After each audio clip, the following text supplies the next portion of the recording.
చూద్దామండి. ఈ ఉత్తరాన్ని సుదర్శన్ గారు విజయనగరం నుంచి రాస్తున్నారు. రామాయణాన్ని పారాయణ చేసే విధానం ఏమిటి తెలియచేయండి అని అంటున్నారు. రామాయణ పారాయణ చేయదలుచుకున్నటువంటి వాళ్ళు యథార్థంగా అది ఒక మంత్రసమంగా ఉపదేశం పొందాలి.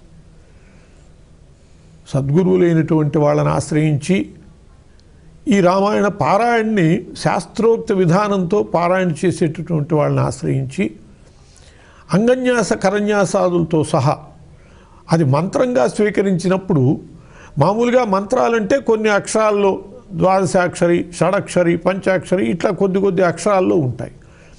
ఇలాంటి వాటిని కూడా మంత్రసమంగా చెప్పేటప్పుడు వీటిని మాలామంత్రములు అంటూ ఉంటారు. చాలా సుదీర్ఘమైనటువంటి గ్రంథభాగంగా ఉండేది కాబట్టి ఇది మాలామంత్రంగా చెప్పబడుతుంది. దీనికి కూడా అంగన్యాస కరన్యాసాదులతో వాల్మీకి ఋషిగా, శ్రీరామచంద్ర ప్రభు దేవతగా, అట్లా రామ్ బీజం రీం శక్తి రూమ్ కీలకం అని చెప్పి బీజము కీలకము వీటన్నిటితో వినియోగము చెబుతూ వినియోగము చెబుతూ పారాయణ విధానం కనుక చేసేట్లయితే, అది శాస్త్రోక్తమైనటువంటి విధానంతో చేసేట్లయితే తప్పకుండా శాస్త్రం చెప్పిన ఫలితాలన్నీ మనం పొందగలుగుతాం, సందేహం లేదు. కాకపోతే నియమాలు కూడా జాగ్రత్తగా పాటించాలి. న్యాసాలతో అంగన్యాస కరన్యాసాదులతో సహా పారాయణ చేసేటప్పుడు మొట్టమొదట కోశ పూజ చేయాలి. కోశ పూజ అంటే గ్రంథానికి పూజ చేయటం. సాక్షాత్తు హనుమత్ సీతాలక్ష్మణ భరత శత్రుఘ్న సమేత శ్రీ రామచంద్ర ప్రభువుగానే ఆ గ్రంథాన్ని భావన చేసి గ్రంథరూపుడైనటువంటి ఆ శ్రీరామచంద్ర ప్రభువుకి పూజ చేయాలి. కోసి పూజ మొట్టమొదట్లో. తర్వాత పారాయణ అయ్యాక కూడా కోసి పూజ చేసి నివేదన చేయాలి. అప్పుడు పారాయణ పూర్తి అయినట్లు. అలా ఈ శాస్త్రోక్తమైనటువంటి విధానంతో పారాయణ చేయలేకపోయేటట్లయితే, ఉపదేశం పొందటం సాధ్యం కాకపోయేటట్లయితే, ఎందుకంటే ఉపదేశం పొందాక నియమాలు పాటించాలి. ఇంట్లో శుచి చాలా ముఖ్యం. ఆధ్యాత్మిక విషయాలలో అన్ని ఇళ్లలో అది కుదరనప్పుడు అనవసరంగా దాన్ని ఏర్పాటు చేసుకుని అపకారం చేయకూడదు. అది పవర్. ఇప్పుడు కరెంటు మనం పెట్టుకుంటున్నాం ఎందుకు? అది పవర్ కాబట్టి, శక్తి కాబట్టి, దానివల్ల అనేక ప్రయోజనాలు పొందొచ్చు కాబట్టి కరెంటు పెట్టుకుంటున్నాం. అలాగే పవర్ కాబట్టే దాన్ని జాగ్రత్తగా వైరింగ్ చేసుకుని పెట్టుకుంటున్నాం, అంతేగాని వైర్లు ఇష్టం వచ్చినట్టు పారేయం. అలాగే ఇది కూడా శక్తి కాబట్టి దీన్ని ఆశ్రయిస్తున్నప్పుడు దీని విషయంలో జాగ్రత్తలు కూడా పాటించాలి.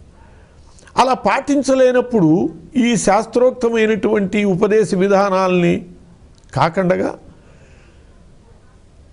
రోజుకొక సర్గ పారాయణ చేసుకోవటం, లేదు రోజుకొక కాండ పారాయణ. అన్ని కాండలు కుదరవు. సుందరకాండ పారాయణ చేయటమే చాలా కష్టం.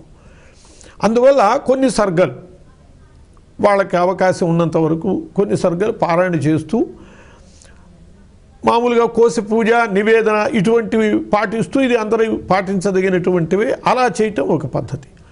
అప్పుడు కామ్యము కూడా, కోరిన కోరిక కూడా ఒక స్థాయిలో ఉండాలి. భగవద్ అనుగ్రహం కోసమని చేసేటట్లయితే అలా పారాయణ చేసుకుంటే ఏ సమస్య లేదు.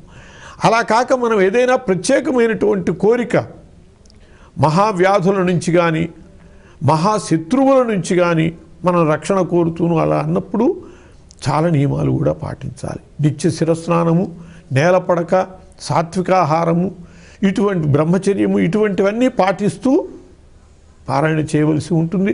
అలా కాక రామానుగ్రహం పొందటం కోసమనే, అంతకంటే మనకు లేదు. ఆ రామానుగ్రహం పొందితే మనం అన్నీ పొందగలుగుతాము అనేటటువంటి విశ్వాసంతో కనుక పారాయణ చేయదలుచుకుంటే చక్కగా మనం ఓపుకున్నంత వరకు రోజు పారాయణ చేసుకోవటం మంచిదే.